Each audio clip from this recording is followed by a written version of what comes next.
नमस्कार, स्वागत है आप सभी का न्यूज वन इंडिया में और मैं हूं आपके साथ शाफनी पटनायक। बुलेटिन की शुरुआत करेंगे इस वक्त की बड़ी खबर के साथ, जहां हरियाणा के रुझानों में बीजेपी को बढ़त मिलती हुई दिखाई दे रही है। बीजेपी के 10 उम्मीदवारों की लीड 10,000 से ज्यादा रह रही है। झिरका से कांग्रेस के मामन खान 46,000 से आगे चल रहे हैं। रिजर्व सीटों में कांग्रेस 10, बीजेपी 7 पर आगे है। ये बड़ी खबर आपको बता रहे हैं, जहां पर झिरका से कांग्रेस के मामन खान 46,000 से आगे बढ़ रहे हैं। और इस वक्त की बड़ी खबर आपको बताते हैं, जहां पर अब तक के रुझानों में बीजेपी आगे बढ़त बनाती हुई नजर आ रही है। ये बड़ी खबर आपको बता दें, इस वक्त के हरियाणा के रुझानों में बीजेपी को बढ़त, और ऐसे में बीजेपी कार्यालय में बीजेपी कार्यकर्ताओं में जोश और उत्साह साफ तौर पर देखा जा रहा है। हालांकि जब शुरुआती रुझान हमने देखे थे, वहां कांग्रेस बढ़त बनाती हुई नजर आई थी, कांग्रेस को बहुमत मिलती हुई नजर आई थी। लेकिन अब तस्वीरें जो है धीरे धीरे जैसे ही समय आगे बढ़ता जा रहा है, काउंटिंग लगातार जारी है, ऐसे में तस्वीरें भी बदलती हुई नजर आ रही है और अब बीजेपी को बहुमत मिलते हुए नजर आ रहा है। हरियाणा के रुझानों में बीजेपी को लगातार बढ़त मिल रही है। हालांकि सभी पार्टियों के अपने अपने दावे, सभी जीत का दावा कर रहे हैं। कांग्रेस जहां 60 से 70 सीटें जीतने में दावा कर रही है, वहीं बीजेपी भी 60 से 70 सीट जीतने का दावा कर रही है। लेकिन देखना महत्वपूर्ण होगा कि कौन अपने दावे में आगे बढ़ता है। ये बड़ी खबर आपको इस वक्त की बता दें, जहां हरियाणा विधानसभा चुनाव की काउंटिंग लगातार जारी। अब तक के रुझानों में बीजेपी आगे बढ़ रही है, आगे चल रही है। और ये बड़ी खबर आपको बता रहे हैं, जहां अब कई फैक्टर्स, अगर हरियाणा की बात की जाए तो हरियाणा में कई फैक्टर्स है, कई मुद्दे जिस पर चुनाव लड़ा गया था, और अब बीजेपी को अब तक के नतीजों में बढ़त नजर आ रही है।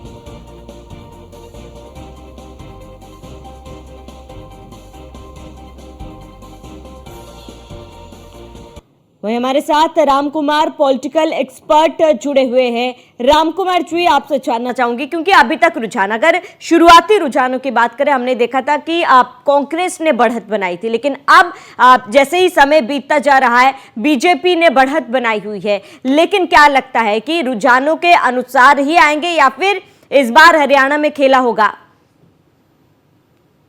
नहीं, कांटे की टक्कर है और मुकाबला अच्छा है, इसीलिए अब 2020 मैच हो रहा है। इसके लिए आपको भी आनंद आ रहा है कि वंश एक तरफा होता तो डिबेट करने में और आप सवाल दागने में भी आनंद नहीं आता। इसके लिए चुनाव बहुत आनंददायक है और सरकार तो बीजेपी की बनेगी ऐसी उम्मीद है, क्योंकि ऐसा कांग्रेस कुछ भी नहीं घोषित कर पाई।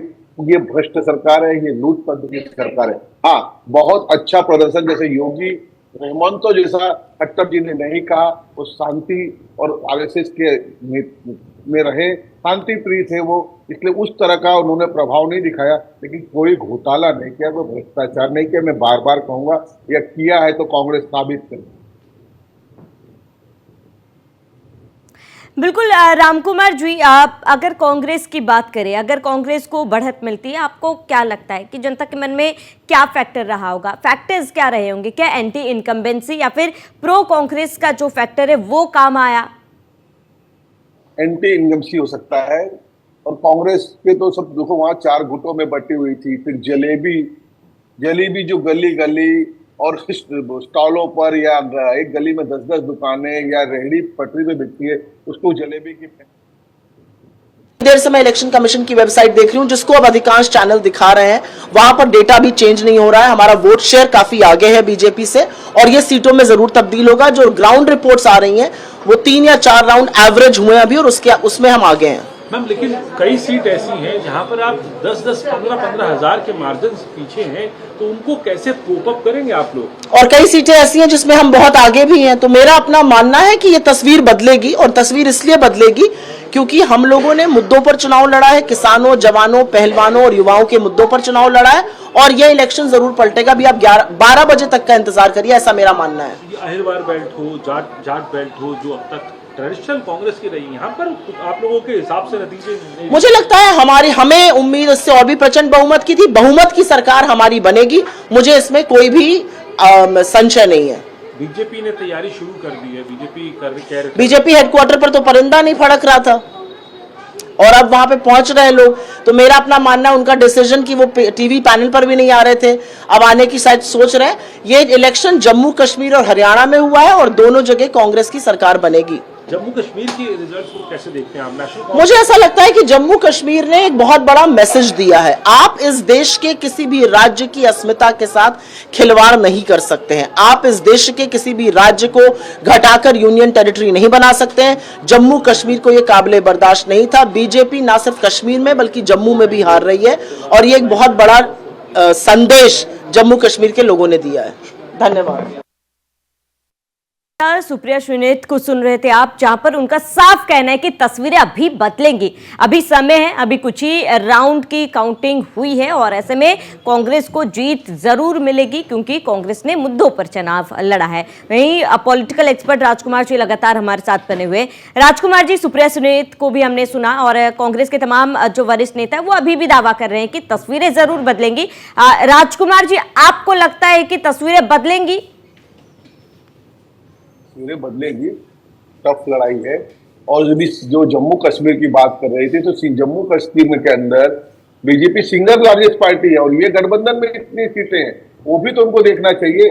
जो कि एनसी वहां की प्रत्येक पार्टी है, वहां का उनका अस्तित्व एनसीपी का वहां है। बीजेपी तो अभी अभी वहां पे जो काम किए हैं, जो चुनाव किए हैं, कई क्षेत्रों में 80% मतदान हुआ है, जिसका श्रेय तो जाएगा ही बीजेपी को, चले भले वो जीत किसी की भी हो। और हरियाणा में भी चुनाव कांटे की है, तस्वीर जरूर बदलेगी, लेकिन सरकार बीजेपी की बनेगी ऐसे मुझे उम्मीद है, जो मेरा अपना एक अंदाज है। बिल्कुल राजकुमार जी, देखिए अगर हम हरियाणा की बात करें तो हरियाणा में एक मैंडेट सेट किया गया था। अगर पिछले विधानसभा चुनाव के बाद की बात करें तो किसान आंदोलन का मुद्दा खूब विपक्षियों द्वारा उठाया गया है। वहीं खिलाड़ियों को लेकर भी खूब मुद्दा उठाया गया था और इसके साथ ही तमाम अन्य मुद्दे थे जिसको एक एजेंडा विपक्षियों ने बनाया था। और कहीं ना कहीं समय के साथ लोगों को लगने भी लगा था कि इस बार कांटे की टक्कर होगी, टफ फाइट होगी और अब बीजेपी को इस बार काफी ज्यादा मशक्कत करनी पड़ेगी अगर तीसरी बार बीजेपी को हरियाणा में सरकार बनानी है। ऐसे में आप फिलहाल की स्थिति जैसी हमने देखी कि जाहिर सी बात है कांग्रेस और बीजेपी के बीच में कांटे की टक्कर है, लेकिन ये जो फैक्टर्स है, ये जो मुद्दे हैं जिस पर कांग्रेस ने इस बार चुनाव लड़ा है, जिसमें मैदान में उतरे हैं, क्या लगता है कि ये फैक्टर्स कांग्रेस के लिए काम आया है? कांग्रेस के लिए कोई फैक्टर काम नहीं है। कांग्रेस के पास बहुत इनकैम्बेंसी के बारे में बहुत चीजें थी, वो उठा नहीं पाए उनके बिखराव के कारण। फिर भी कांग्रेस आज जिसके साथ सवाल होना चाहिए उसे जवाब मिल रहा है। किसान आंदोलन सही में था, लेकिन किसान आंदोलन को जिस तरह इन्होंने बढ़ाया, जिस तरह से इन्होंने किया, किसान के फेवर में इन्होंने क्या किया और इनकी क्या सोच है ये तो बताएं। सिर्फ उनके पीछे उनको उकसाना और भड़काना यही सोच है। किसान के आंदोलन में क्या क्या हुआ आपने देखा। फिर भी देश के प्रधानमंत्री अगर सफल नहीं हुए तो माफी भी मांगे उन्होंने जी। उन्होंने क्षमा, इन्होंने कभी चीज को कोई माफी मांगी है क्या? एक कानून लाया था, उनके अच्छे के लिए लाया था, नहीं समझ में आया, नहीं समझा पाए तो माफी भी मांगा है देश के प्रधानमंत्री ने। इसमें कौन सी दो राय है? इसमें कौन सा ये लटकाने भटकाने वाला काम है? कोशिश करना क्या, किसी को कोशिश नहीं करना चाहिए? इन्होंने तो कोशिश भी नहीं की ऐसी कोई। आगे क्या किसानों के लिए करेंगे? ये कुछ बताएंगे? कुछ बता रहे हैं मैनिफेस्टो में क्या दिया इन्होंने? वही जो अभी हरियाणा में दिया, आज वहां पे शौचालय पे टैक्स लगा रहे, कर्नाटक में एक वर्ग को दे रहे। अरे भाई आप कुछ भी कर लो, जीत के आ जाना, लेकिन जो गलत कानून बना है उसको रिपील कर देना। हिंदुओं के मंदिर से जो पैसे लिए जा रहे हैं उसको बंद करिए, या तो सारे लोगों से लिए। अगर टैक्स लगता है तो सब पे लगाइए, एक वर्ग पे क्यों? आज देश का जो 4 लाख मंदिरें हैं वो किसका, क्या बीजेपी की ही करी? बीजेपी एक पार्टी है क्या? भारत बीजेपी की एक प्रॉपर्टी है क्या? नहीं है, भारतवासियों की प्रॉपर्टी। तो आपको सबका साथ, सबका विकास और सबको न्याय देना पड़ेगा। एक तरफा न्याय की बात मैं कहता हूँ कांग्रेस की सरकार बन जाए, मुझे कोई एतराज नहीं है, लेकिन जो गलत कानून उसको रिपील तो करें ये लोग, देश में अपना प्रभाव तो दिखाए कि हाँ ये गलत था, रिपील। इसी बीजेपी सरकार से मांग करे देश के जो हिंदुओं के मंदिर पे वसूली होती है वो बंद हो। ठीक है, ठीक है रामकुमार जी, रामकुमार जी मैं लौटूंगी आपके पास। बाकी मेहमान हमारे साथ जुड़ चुके हैं, उनका परिचय करा देती हूँ। स्वाति तिवारी पॉलिटिकल एक्सपर्ट हमारे साथ जुड़ चुकी हैं, डॉक्टर रोहित सक्सेना नेता बीजेपी हमारे साथ जुड़ चुके हैं, रविंद्र पंडित कश्मीरी एक्टिविस्ट हमारे साथ जुड़ चुके हैं। आप सभी मेहमानों का बहुत बहुत स्वागत है। और अब आप सभी मेहमानों का रुख करूंगी, लेकिन उससे पहले ये बड़ी खबर आपको बता दें, हरियाणा के रुझानों में दिखा योगी फैक्टर का दम। ये बड़ी खबर आपको इस वक्त की बता रहे हैं, जहां हरियाणा के रुझानों में योगी फैक्टर का दम दिखा है। सीएम योगी के आक्रामक प्रचार ने तस्वीरें कहीं ना कहीं बदली है। इसी बीच गौरव भाटिया क्या कुछ कह रहे हैं, सबसे पहले आपको सुनाते हैं। इतिहास देखा जाए, तीसरी बार लगातार हैट्रिक हो रही है। लेकिन अभी भी जो है हुदा साहब हो या कुमारी शैलजा कॉन्फिडेंट है अपनी जीत को लेकर। कांग्रेस बड़ी आश्वस्त है, सुबह से मिठाइयां भी बटी है हालांकि कांग्रेस ऑफिस। देखिए, आपने कहा जीत, विक्ट्री, मॉरल विक्ट्री तो हर बार कांग्रेस पार्टी की हार के बाद होती ही है। बाद में फिर कहेंगे मॉरल विक्ट्री हुई है, अंडर करंट था, करंट लेकिन रुक गया, और या कहेंगे ईवीएम खराब थी। अब शाम होने दीजिए, जब सारे परिणाम आ जाएंगे तब इस पे चर्चा करेंगे। धन्यवाद। जम्मू कश्मीर पर क्या कुछ कहना चाहिए? देखिए, जम्मू एंड कश्मीर में एक बात जान लीजिए, ऐतिहासिक चुनाव है, और वो इसलिए है जो ऐतिहासिक भूल कांग्रेस ने करी थी, उस ऐतिहासिक भूल का सुधार आदरणीय प्रधानमंत्री नरेंद्र मोदी जी ने किया है। जैसा प्रतीत हो रहा है, पिछले चुनाव के परिणाम से बेहतर प्रदर्शन भारतीय जनता पार्टी कर रही है। हम सिंगल लार्जेस्ट पार्टी बन के उभरेंगे, ये भी प्रतीत हो रहा है। और सबसे बड़ी बात मैं ये कहता हूं कि जो अनुच्छेद 370 टेम्पलेट था, जिसको छूने की हिम्मत किसी में नहीं थी, उसको संशोधित किया संविधान के तहत हमारी सरकार ने, और आज भारत के लोकतंत्र पे मोहर लगी है। किस तरह से जनता निकल के आई है बाहर मतदान करने के लिए, यह दर्शाता है कि भारत का लोकतंत्र केवल जीवित ही नहीं। गौरव भाटिया को सुन रहे थे आप, जहां पर उनका साफ कहना है कि बीजेपी बहुमत के साथ जीत दर्ज करेगी। और तमाम मेहमान हमारे साथ जुड़े हुए सभी मेहमानों का बहुत बहुत स्वागत है। सबसे पहले रविंद्र पंडित जी, आपका रुख करूंगी। रविंद्र जी, आप कश्मीरी एक्टिविस्ट हैं और ऐसे में आपने कश्मीर को करीब से देखा है, कश्मीर को बदलते हुए देखा है। 370 के पहले और 370 हटने के बाद आपने कश्मीर को देखा है, और अब जब इतने सालों बाद कश्मीर में चुनाव हो रहे हैं, आपको क्या लगता है कि क्या क्या फैक्टर्स है इस बार चुनाव में काम आए हैं, जनता ने वोट किया है, और जिस तरीके की तस्वीरें आप देख रहे हैं, आपको लग रहा है कि यही तस्वीरें शाम तक रहेंगी या फिर तस्वीरें बदल सकती है? देखिए, 10 साल बाद अब चुनाव फिर से हुए हैं। मैं मानता हूं कि लोगों का बाहर आना, 60% वोटिंग करना, यही सबसे बड़ी जीत है, एक मॉरल विक्ट्री है। तो अब इसमें हम पार्टी के चीज देखें कि बीजेपी ने क्या गेन किया, एनसी ने क्या किया, पीडीपी ने क्या किया। देखिए, बीजेपी ने अपनी जो है 31 सीटों का एक लक्ष्य रखा था, पर्टिकुलरली जम्मू रीजन में। तो जम्मू में हम तो बिल्कुल लीड कर रहे हैं जी, बीजेपी जीत रही है। नेशनल कॉन्फ्रेंस बहुत पुरानी पार्टी है, उनका अपना एक कार्डर है।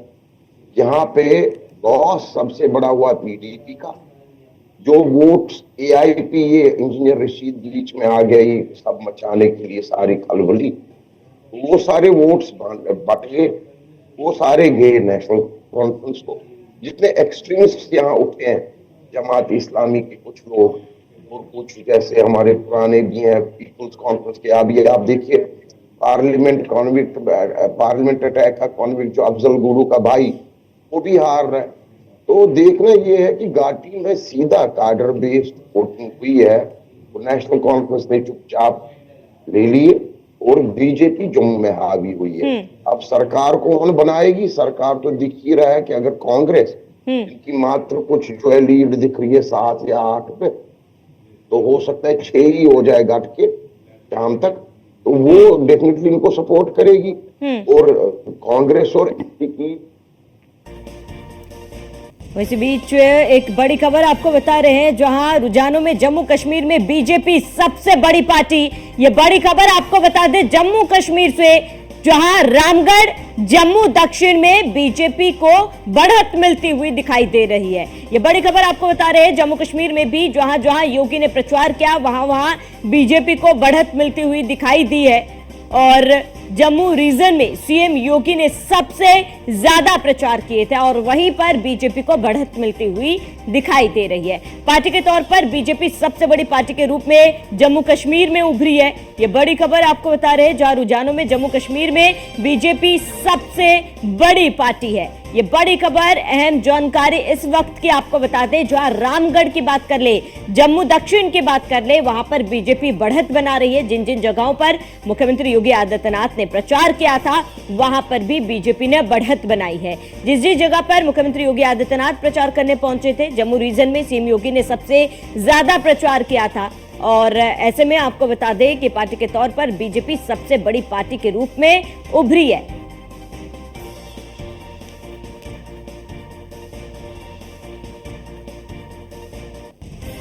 रुझानों में जम्मू में सबसे बड़ी पार्टी बनकर उभरी है बीजेपी। ये बड़ी खबर आपको बता दें, रामगढ़ जम्मू दक्षिण में बीजेपी को बढ़त मिली है, जम्मू कश्मीर में भी बढ़त मिली है। वहीं इसी बीच एक और बड़ी खबर आपको बताते हैं, जहां सूत्रों के हवाले से ये बड़ी खबर आपको इस वक्त की बता रहे हैं। सूत्रों के हवाले से बड़ी खबर आपको बताते हैं, चुनावी फैसले से जुड़ी, जहां प्रियंका अभी कुछ दिन बाद लौटेंगी। ये बड़ी खबर आपको बताते हैं, प्रियंका अभी कुछ दिन बाद लौटेंगी। राहुल प्रियंका फिलहाल विदेश में है। ये सूत्रों के हवाले से बड़ी खबर, अहम जानकारी आपको बता दें, राहुल और प्रियंका फिलहाल विदेश में और प्रियंका कुछ दिनों बाद लौटेंगी। ये बड़ी खबर, अहम जानकारी आपको बता रहे हैं।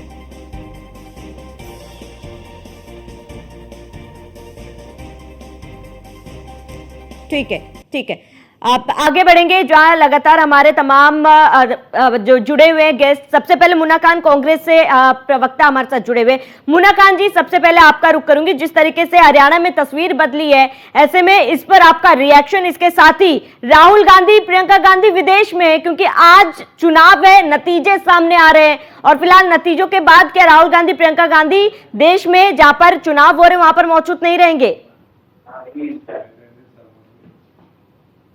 देखिए, आपने सवाल किया कि किस तरीके से रुझान बदल रहे, तो अभी वक्त है आने और जाने का, थोड़ा आगे और पीछे का। इसे इन रुझानों से हम ये फैसला नहीं ले सकते कि सरकार किसकी बनेगी। हाँ, लेकिन एक बात तो 100% कटु सत्य है कि कांग्रेस पार्टी की सरकार हरियाणा और जम्मू एंड कश्मीर में बन रही है। क्योंकि जिस धरातल की मैं बात करूं, तो वहां 3 ही मुद्दे थे जिसको लेकर के कांग्रेस पार्टी कैंपेन कर रही थी, प्रचार कर रही थी। वो 3 मुद्दे क्या थे? जवान, पहलवान और किसान। ये 3 मुद्दों के साथ जिस तरीके से 10 साल में इन्हें शोषित किया गया, इनके अधिकारों को वंचित किया गया, इनके अधिकार जो थे वो मिले नहीं। ये युवाओं की बात करो तो युवा बेरोजगार हो गए। किसान पे जो उनके खाद थे, जैसे पोटास, यूरिया, डीएपी, ये सारे के सारे ब्लैक में लेने पड़ रहे थे। तो ये सारे मुद्दे थे जिस तरीके से हरियाणा में हावी रहे, और कांग्रेस पार्टी यही मुद्दा लेकर के हरियाणा की जनता के साथ संवाद करती रही। हरियाणा में मेन वजह ये थी कांग्रेस पार्टी की कि 2005 से 2014 तक का जो शासनकाल कांग्रेस की जो सरकार थी हुड्डा जी के नेतृत्व में, वो भारी पड़ा 10 साल के कार्यकाल में। क्योंकि 10 साल में विकास नहीं हुए, कहीं ना कहीं हरियाणा में 10 साल भारतीय जनता पार्टी ने विनाश करने का काम किया। और यही रीजन है कि कांग्रेस पार्टी वहां बहुत ही बहुमत से सरकार बनाने जा रही है। बस 1-1.5 घंटे का और मसला है। 1-1.5 घंटे आप देख लीजिए, कांग्रेस पार्टी 60 से प्लस सीट वहां जीतने जा रही है। क्योंकि धरातल पे 1 to 1 हर वन मैन टू से बातचीत हुई है। हर एक आदमी से, एक आदमी से वहां बात हुई है, बूथ लेवल तक बात हुई है और वहां संवाद हुआ है। क्या बताइए, 2005 से 2014 का जो कार्यकाल हुड्डा जी के नेतृत्व में कांग्रेस पार्टी की सरकार चली, क्या ये 10 साल के शासनकाल में, जिसमें आपको 2 मुख्यमंत्री बदलने पड़े, क्या ये शासन अच्छा था? तो सभी के जवाब आते थे, नहीं, ये शासन बिल्कुल अच्छा नहीं था। इस शासन में किसानों को धक्के खाने पड़े, प्रदर्शन करने पड़े, उसे यूरिया, पोटास, डीएपी, जो उनके खाद जो खेती के लिए मेन कहा जाता है, ये पोटास, वो उनके लिए ब्लैकमेल करना पड़ा, ब्लैक से खाद खरीदने पड़े, लंबी लाइन लगी पड़ी, सब्सिडी समाप्त की गई, किसानों पे डबल भार दिया गया, जवानों की बात। ठीक है मुन्ना खान जी, मैं लौटूंगी आपके पास। डॉक्टर रोहित सक्सेना, बीजेपी नेता हमारे साथ जुड़े हुए। आप डॉक्टर रोहित, जिस तरीके से फिलहाल तस्वीरें सामने आई है, सबसे पहले अगर आप थोड़े से सुबह की बात कर ले, थोड़ी देर पहले की बात कर ले, तो हरियाणा में कहीं ना कहीं कांग्रेस को बहुमत मिलती हुई दिखाई थी, बढ़त मिलती हुई दिखाई दी, लेकिन अब तस्वीरें उलट है। लेकिन अभी भी समय बाकी है। आपको लग रहा है कि शाम तक यही तस्वीरें, बीजेपी यही स्थिति रहेगी या फिर तस्वीरें बदलेंगी? आप तो शायद सुबह से देख रहे हैं, मैं तो कई दिनों से देख रहा हूँ। शैलजा जी मुख्यमंत्री बनने का दावा ठोक रही हैं। अभी परिणाम जो रुझान चल रहे हैं उसके हिसाब से पीछे होने के बावजूद हुड्डा साहब मुख्यमंत्री बनने के लिए आगे प्रेस को संबोधित करने लग गए। ये अति व्याग्रता के शिकार हैं। इसमें कोई मतलब मुझे अतिशयोक्ति नहीं है, क्योंकि मैं ये अपने 2 दशक से ज्यादा मीडिया कार्यकाल में देख करके आया हूँ कि कांग्रेस का ये चाल चलन रहा है। दूसरी बात, मैं बिल्कुल सहमत हूँ मुन्ना खान जी से, ये सब 1-1.5 घंटे की बात है। 1-1.5 घंटे के बाद आपको एक भी प्रवक्ता कांग्रेस का टीवी पे नहीं दिखेगा, सारे ईवीएम को बेवफा बताते हुए लगेंगे, चुनाव आयोग के प्रक्रिया पर प्रश्न चिन्ह लगाते दिखेंगे। समस्या क्या है इन लोगों को कि ये चुनाव के पहले कह रहे थे राहुल गांधी आए हैं, नई दोस्ती लाए हैं, एकदम तस्वीर बदल दे रहे हैं। अच्छा, तो हार जाएंगे तो क्या राहुल गांधी को इसका श्रेय देंगे? मुझे बहुत स्पष्ट बताइए। और अभी जो आपने एक बहुत बड़ी खबर बताई कि दोनों भाई बहन विदेश में, ये दिखाता है ये कितने संजीदा हैं, कितने गंभीर हैं देश की राजनीति को लेकर के, देश की जनता को लेकर के, और यहाँ तक कि अपनी स्वयं की पार्टी और पार्टी के कार्यकर्ताओं को लेकर उनके लिए छुट्टी उन्होंने 1-8 महीने प्रचार किया। तो विदेश में छुट्टियां बनाना बहुत जरूरी है, क्योंकि नहीं जाएंगे तो मतलब कैसे काम चलेगा। और मुझे अगर थोड़ी देर बाद खबर ये आ जाए कि जैसे हमेशा मुझे सुनने में आता राहुल गांधी थाईलैंड से लौट रहे हैं, तो मुझे इसमें भी कोई अतिशयोक्ति नहीं होगी, क्योंकि अक्सर वहां पाए जाते हैं। तो ये समस्या कांग्रेस पार्टी की है कि उनको एक वीकेंड चाहिए होता। अगर आप कंपैरिजन करिए मोदी जी के साथ, आप मुझे बताइए, मैंने सदन की प्रक्रिया को बहुत कवर किया है, और जितने भी सदन इस सरकार में सबका आउटपुट आप डेटा उठा के देखिए, अगर एक भी डेटा गलत हो तो आप मुझे टैग करके बोलिएगा। जितने भी सदन हुए, किसी भी सेशन के सदन हुए, सबका आउटपुट 100% से ज्यादा रहा। और 60 साल के इतिहास में, 65 साल के इतिहास में कांग्रेस का मुझे एक सदन बता दीजिएगा जो 100% टच करके आया, क्योंकि इनका तो काम था। ये तो दिल्ली छुट्टियां मनाने आते थे सारे लोग, ये क्या करते थे, अलग अलग डॉक्टर रोहित, मैं लौटूंगी आपके पास क्योंकि समय की कमी है हमारे पास। स्वाति तिवारी का रुख करूंगी। डॉक्टर रोहित, आप समय की कमी हमारे पास, स्वाति तिवारी मैं आपका रुख करूंगी। आप स्वाति, आप कैसे देख रहे हैं अगर हरियाणा और जम्मू कश्मीर दोनों ही जगहों की बात करें, क्या लगता है कि इस बार दोनों जगहों पर खेला होगा? बिल्कुल, मुझे लग रहा है कि दोनों ही जगहों पर खेला होगा। सबसे पहले जम्मू कश्मीर की बात कर लेते हैं। जम्मू कश्मीर में खेला इस तरह से होगा क्योंकि लोकतंत्र के प्रति जम्मू कश्मीर की जनता ने जो विश्वास दिखाया है, जिस तरह से वोटिंग में बढ़ चढ़ करके हिस्सा लिया है, वो अपने आप में एक खेला है। और जो एक सबसे बड़ी पार्टी के रूप में उभर करके जो भारतीय जनता पार्टी निकल करके आ रही है, सिंगल लार्जेस्ट पार्टी, रुझानों में जो दिख रहा और जो मुझे लग रहा है कि यही होने वाला भी है कि सिंगल लार्जेस्ट पार्टी जो है वो बीजेपी ही बन करके आएगी। ये भी अपने आप में एक बहुत बड़ा संदेश दे रहा है। साथ में अभी मैं देख रही थी कि महबूबा मुफ्ती की बेटी जो है इल्तिजा मुफ्ती, वो भी पीछे चल रही है। तो एक तरह से हम ये कयास लगा सकते हैं कि पीडीपी जो है वो एज अ पार्टी वो लगभग जम्मू कश्मीर में बहुत सीमित होती हुई दिख रही है। और वहीं दूसरी ओर जो जम्मू कश्मीर की राजनीति जो है वो बहुत, जिसको कहते हैं एग्रेसिव वे में बीजेपी ने करना शुरू किया है, उसका बहुत फ्रूटफुल रिजल्ट उन्हें मिलता हुआ दिखाई दे रहा है। हरियाणा की बात करें तो हरियाणा में भी खेला हुआ है, और ये भी खेला लेकिन दूसरी तरह का खेला है, क्योंकि जो अभी कांग्रेस के प्रवक्ता बात कर रहे थे, पहलवान और किसान और अन्य मुद्दों की बात कर रहे थे, तो उनको अगर ये रुझान जो है वो 1-1.5 घंटे में तो बिल्कुल स्पष्ट हो ही जाएंगे। स्वाति जी, आप ब्रेक का समय हो चुका है, आप बने रहिए हमारे साथ, मैं लौटूंगी आपके पास ब्रेक के बाद भी। रोहित जी, आप भी बने रहिए हमारे साथ। रामकुमार जी, आपका जुड़ने के लिए बहुत बहुत शुक्रिया। मुन्ना खान जी, आपका जुड़ने के, आप भी बने रहिए हमारे साथ, और रविंद्र जी आप भी बने रहिए हमारे साथ। फिलहाल यहाँ पर रुकेंगे एक छोटे से ब्रेक के लिए, जल्द हाजिर होंगे।